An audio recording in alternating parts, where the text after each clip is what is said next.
Joe Azalina, I'm Derek Gano. Thank you, as always, for taking time out of your day to spend some time with us.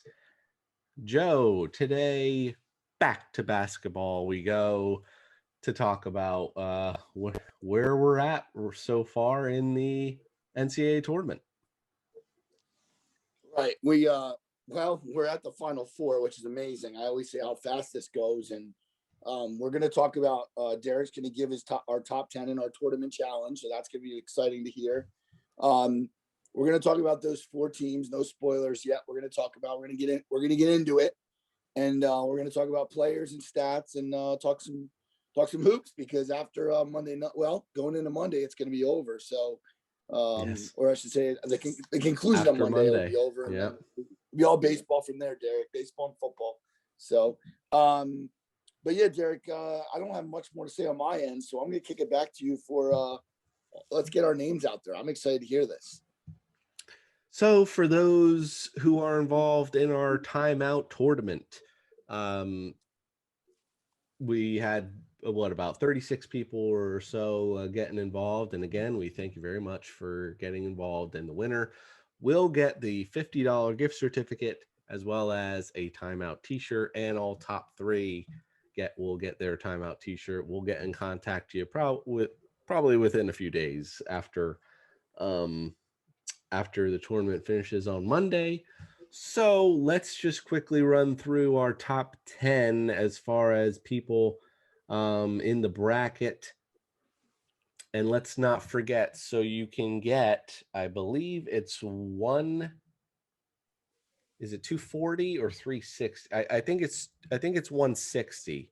For every Final Four pick you get correct, and then 320 is how many you get for the national champions. That's where these max scores come into again. Joe Tyco 3 is still in first place. He has 810 and a max score of 1450 left. He has Gonzaga winning. Ryan Fenning 1 has 740 total, 1380 max left, and Gonzaga winning. So Mac 1 has 710, 350 left, max remaining, and Gonzaga winning. Tom _LVRE has 710 left and a max score of 1190, and Houston winning. The only one who has Houston winning in this top 10.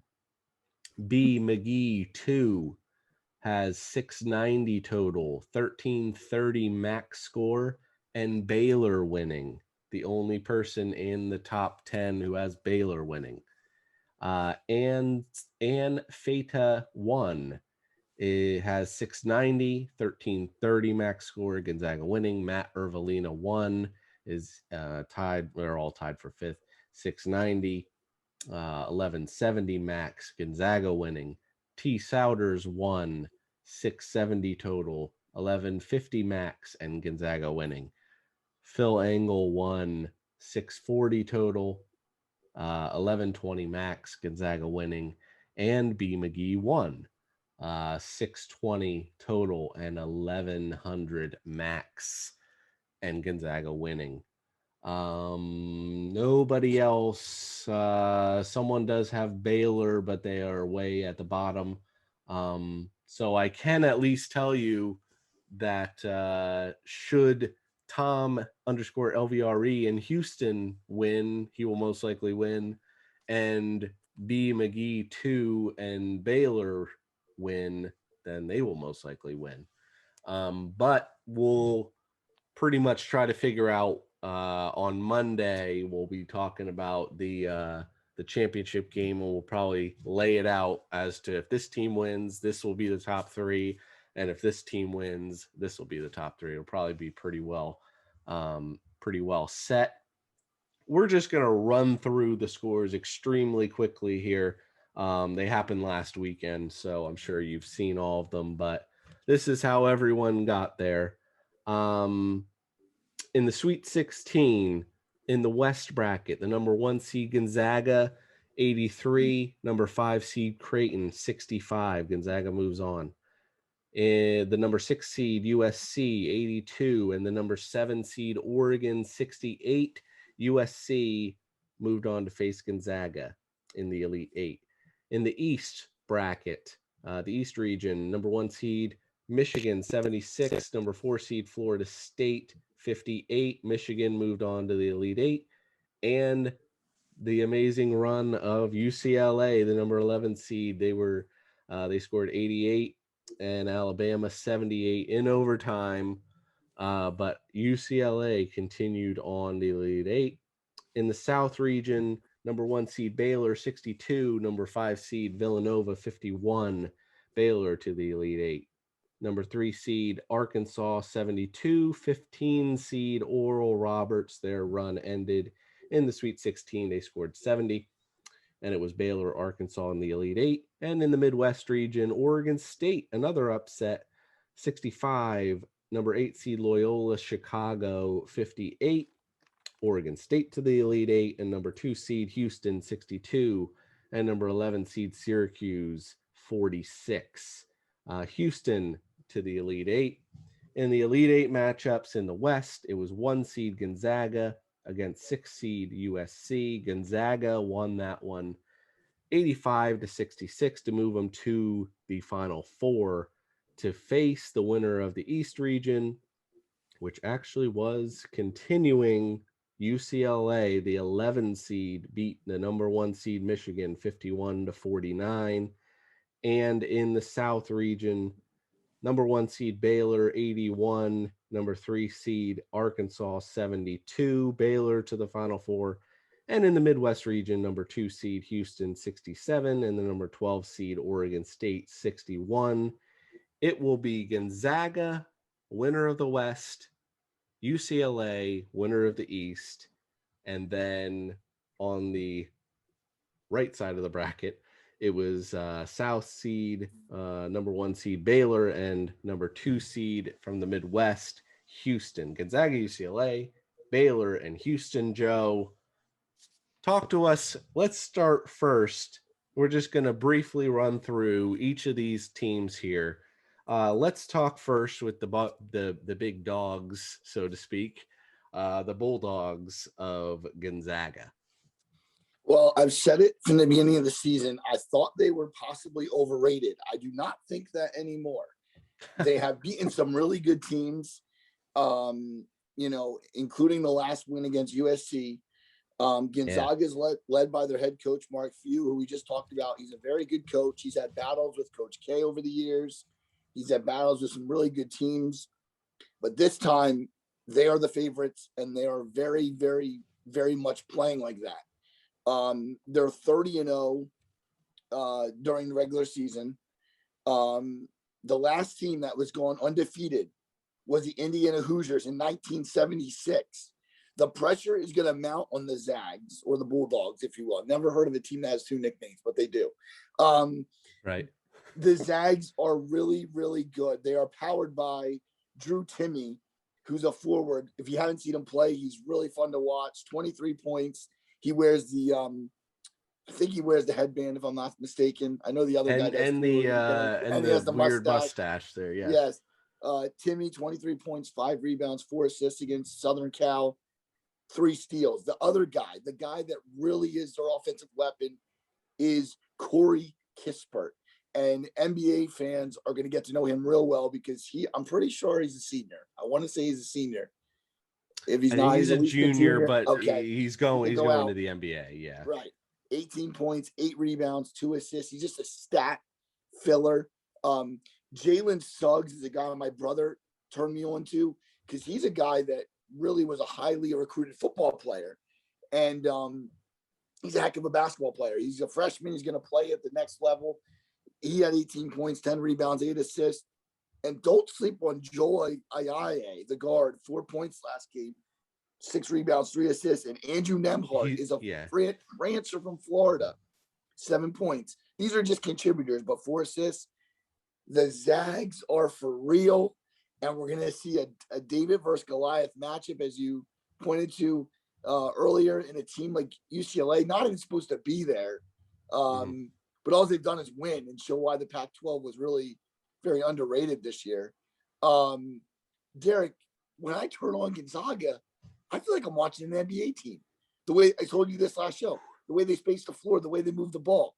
I'm going to shut up, but that's what I feel like Gonzaga. They're just a really good basketball team, and they might be the best of them all. I talked for like 10 minutes straight, Joe. That's okay. No, their free flowing offense just looks so good. And we talked about in one of our previous episodes how we thought maybe USC would have been the team to give them some trouble because they have some length inside there. They have length all over the court because they were one of the largest teams in the NCAA, and they were playing with them throughout that whole game. Not playing as in, playing against them, playing with as in making fun of them because of how good they were playing. It was never really close. Gonzaga is it's going to be very tough to beat them. It's going to take a perfect game. And let me just run through some of the stats for Gonzaga again here. They are a great team who steals the ball, 8.3 a game during the regular season. Offensively, they are elite. They were number one in the country during the regular season. They are number one in this tournament out of 8 teams. 88.3 points per game. Their turnover margin is one of the best in the country. You mentioned all those three studs that they have, but IE is also very good. Someone who's probably going to get drafted as well. They play very fast. They're number 11 in the tournament in terms of rebounds, and they're shooting 40% from three right now, which is number one in the tournament. Joe, to beat Gonzaga, I mean, this is a very tough question, but do we think can be done to beat Gonzaga, or is it really just the only thing against them is just the pressure of going undefeated? Because no one's really come close to them in this tournament, at least.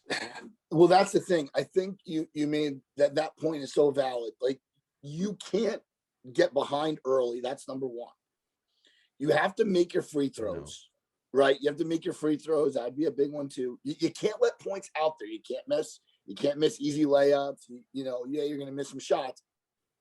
I think you said it. They're almost playing against themselves. They're really playing. And a lot of people say, "Oh, well, we wanted to see Gonzaga Baylor." I'm going to be honest with you, and we're going to get to them in a little bit. But that Houston Baylor matchup is going to be really interesting because I feel like that could come down to the last shot. Both teams are playing so well. Both teams have played good all season. But Gonzaga needs to just continue to do what they're doing. They can't think about, oh, UCLA is coming in as 11 seed, or oh, UCLA deserves to be there. But unless Gonzaga doesn't play their game, I don't know if they're going to lose. We might see history made this year. We might be talking Monday night going into that game is that Gonzaga goes in as the favorite, because I don't care who they're playing. They're not playing another number one seed, so you can't say it's 1A versus 1B. It's 1A versus, or 1 versus 2 or the other one. So, I mean, I don't know. They're just head and shoulders right now.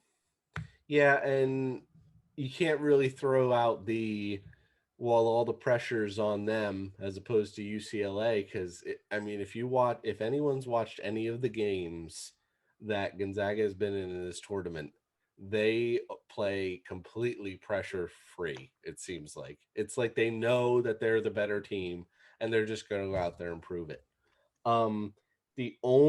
They do have a 7-man rotation, and that we've seen.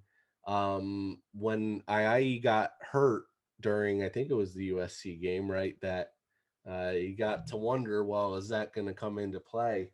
I think a team with depth, a team that can put some sort of pressure on you and rebound, and they're going to have to shoot some threes.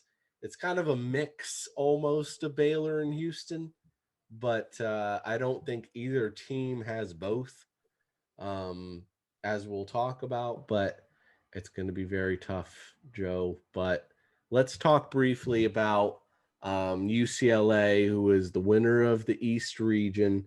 Tell us a little bit about who they're really led by two studs. The head coach is Mick Cronin, and they were 22-9 on the season, playing against some really good teams in the Pac-12, like Oregon State, USC, and those teams, and Oregon. And they actually have made more trips to the Final Four than any program other than North Carolina. So that's a big feat there. UCLA, you said it. They're absolutely fueled by Johnny Juzang, guard, 28 points, 2 rebounds. He's their maestro. Tiger Campbell has had a good tournament. He had 11 and a rebound and 2 steals. And then Jules Bernard is another name I wrote down. 4 points, 9 rebounds, 2 assists. He's somebody that could do a lot for you. But Jamie Jaquez, the guard, 4.6 rebounds, 4 assists, 3 steals, and a block for the Bruins. Listen, they're not your throwback UCLA team. They're not like going to hurt you all over the place, but they're going to, the one thing I've been saying about Gonzaga too is if they're in a really close game, Derek, how do they respond? I know BYU's done it to them, but now we're talking about an athletic team in UCLA. Or I'm sorry, BYU. Yeah, UCLA's athletic. They're coming after teams in a real close game. I love to see how the Zags respond. The question is, how long is it going to stay a close game? Right.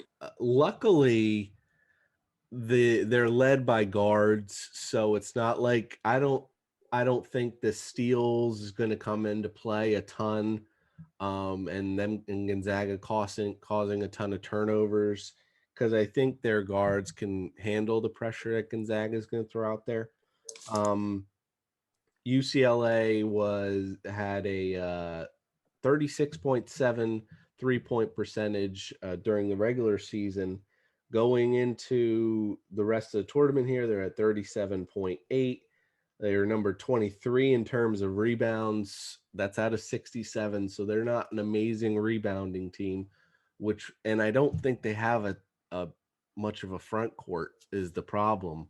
I think someone like Drew Timme could really take over in this game but even if they try to go like a small lineup, I don't think that Timme would be scared away from that. I think he's a pretty shifty guy. Well, they are scrappy. We know UCLA is a very scrappy, resilient team. But their bench scored 0 points in the last game. The starting 5 had 51. And if you recall, maybe 3 minutes ago, I said that a way to beat Gonzaga is maybe if you have some depth. They don't have it. And they've another thing you mentioned, they've had their free throw struggles in this tournament. So you got to be able to hit your free throws. Those are free points. So you got to be able to hit those down to beat Gonzaga. They are the second team to go from the play-in game to the Final Four. I don't know, Joe. I can't do it. I don't know how close it is either.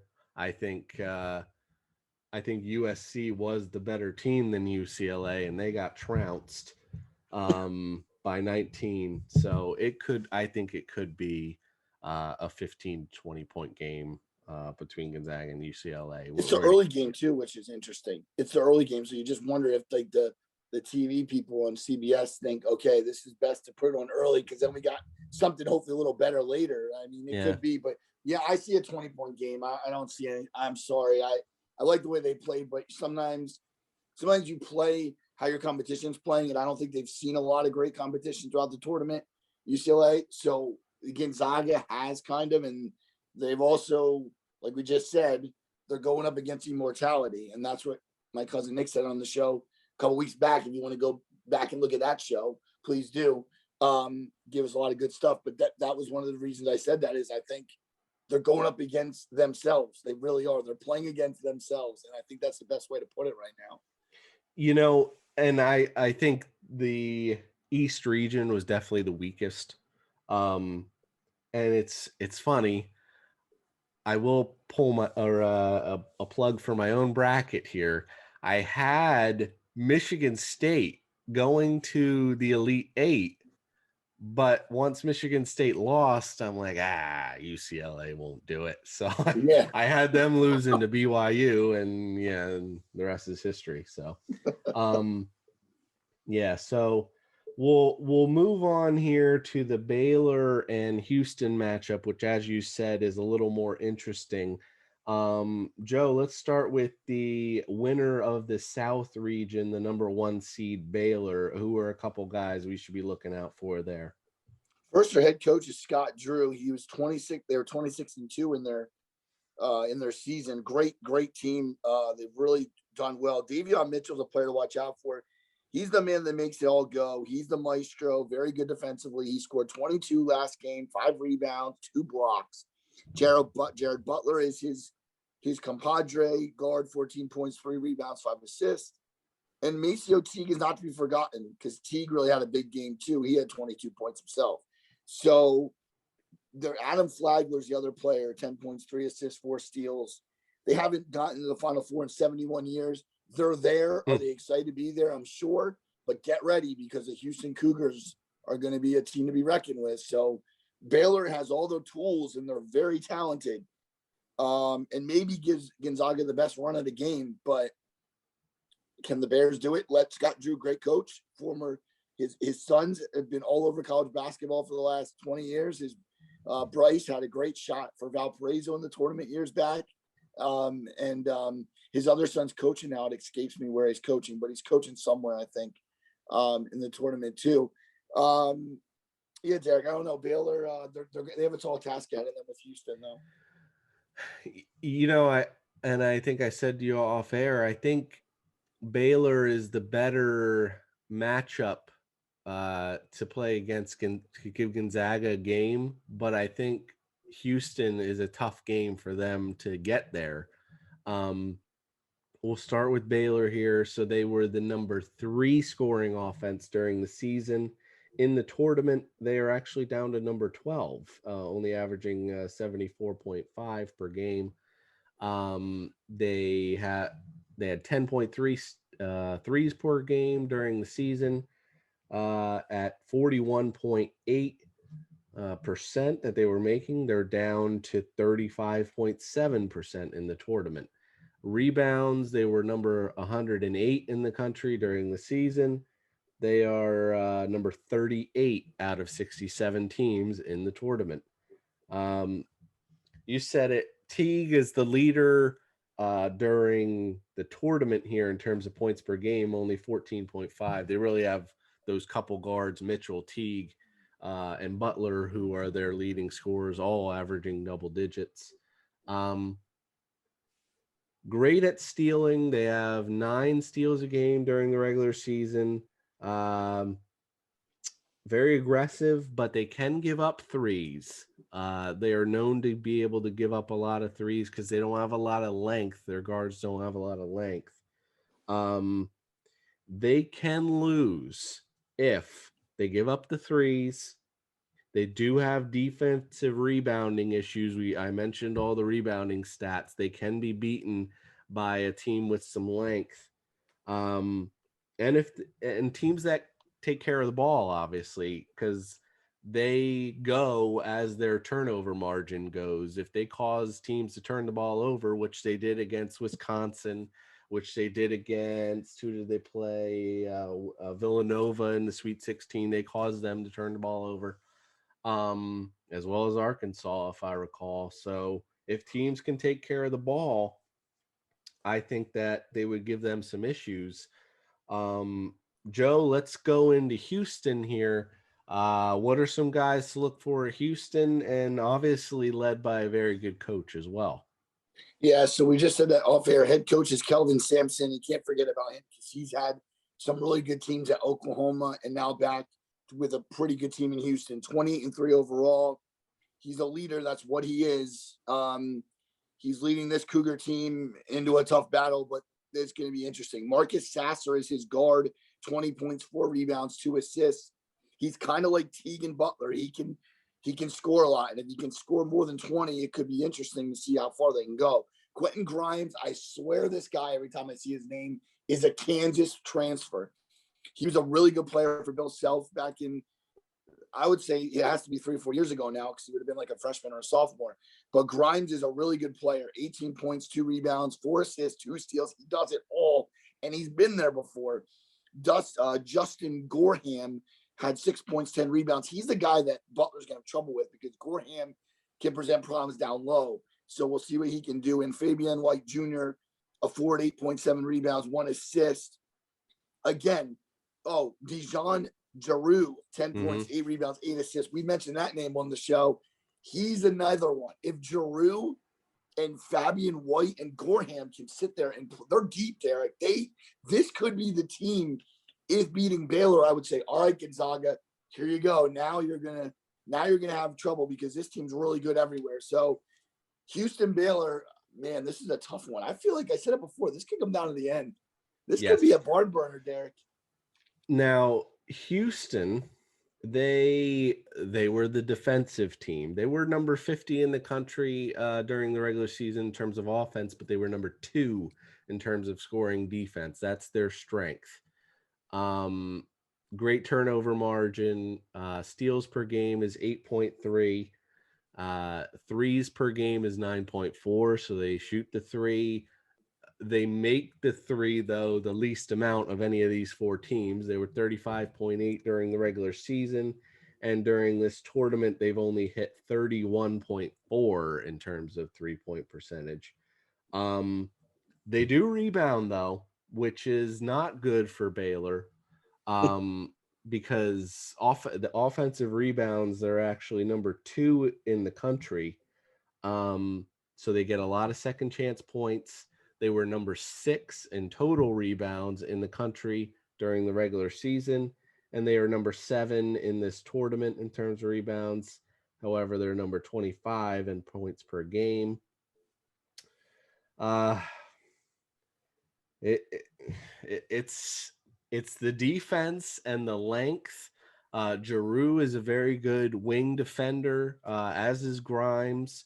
So can that length on the wings get in the faces of Baylor and cause them to miss those threes? Because if Baylor can't get going in the 3-point percentage, I think they could struggle.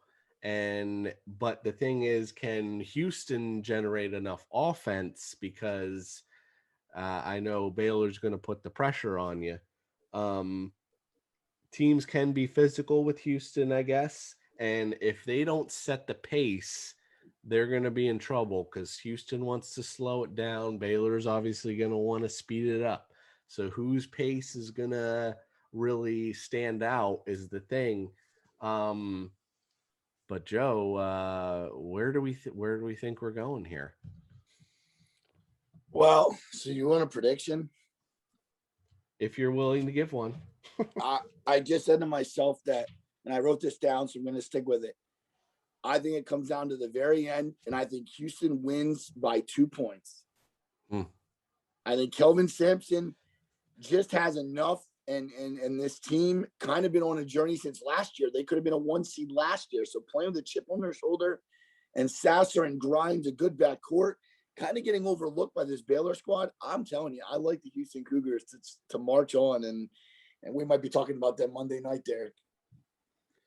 Man, I think this is going to be a very good game. It's tough, because if you saw it with Alabama and they went down to UCLA, if you focus on the threes and that's pretty much your offense, that's no good. Because if a team stops that, then you're in trouble.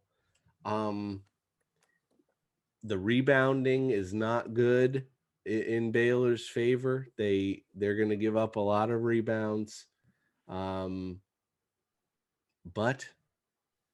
I'm still going to go with Baylor. And maybe I said to you before, maybe it's because I still don't know if Houston has beaten a team of Baylor's caliber yet. We mentioned, so they beat 15 seed Cleveland State, 10 seed Rutgers, 11 seed Syracuse, and 12 seed Oregon State to get to the Final Four. And then the best team that they beat during the regular season was maybe a Texas Tech team that they, Right. which was also a defensive team, not really an offensive team. If you don't count, like, although, you know, if you look at Memphis, who actually won the NIT tournament, I believe. So it's not like there's no talent in the American Conference. Wichita State made it. Well, no, they lost to Drake in the play-in game, but yeah, give me Baylor. I think we're on course, but I think it's going to be a very good game, very down to the wire. And I would not be shocked if Houston pulls one out. So that would be, what did we say? Kelvin Sampson's first. It is his first Final Four since 2002, but it would Yeah, be he's his coached for first a long time. championship game. So, Yeah. I guess Good we'll job, have guys. to see, Joe. But that's where we're gonna leave it off. Very short episode today. We just wanted to give you a brief Final Four preview and let everyone know how they're doing in the Timeout Tournament. Don't forget to go out there and double check if you're you can double check yourself on ESPN. Just go out to the group. But Joe, as always, final thoughts. Well, I think we're going to be treated to a very interesting first game with Gonzaga and UCLA, just because I think UCLA has come too far to not give them a good first half. But I think in the second half, Gonzaga's players are just going to be, the will is going to be there, and I just think they're going to power through.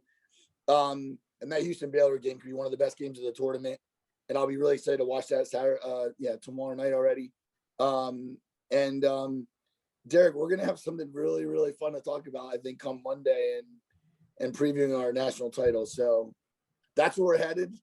And as always, even though a shorter show, we still need the likes. We want the comments.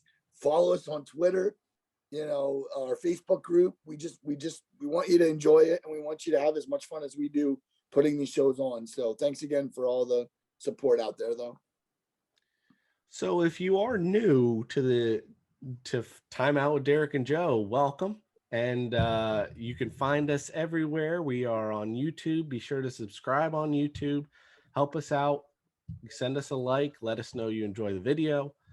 We are on all podcast platforms as well as our Facebook group, Timeout with Derek and Joe, as well as on Twitter, as you mentioned.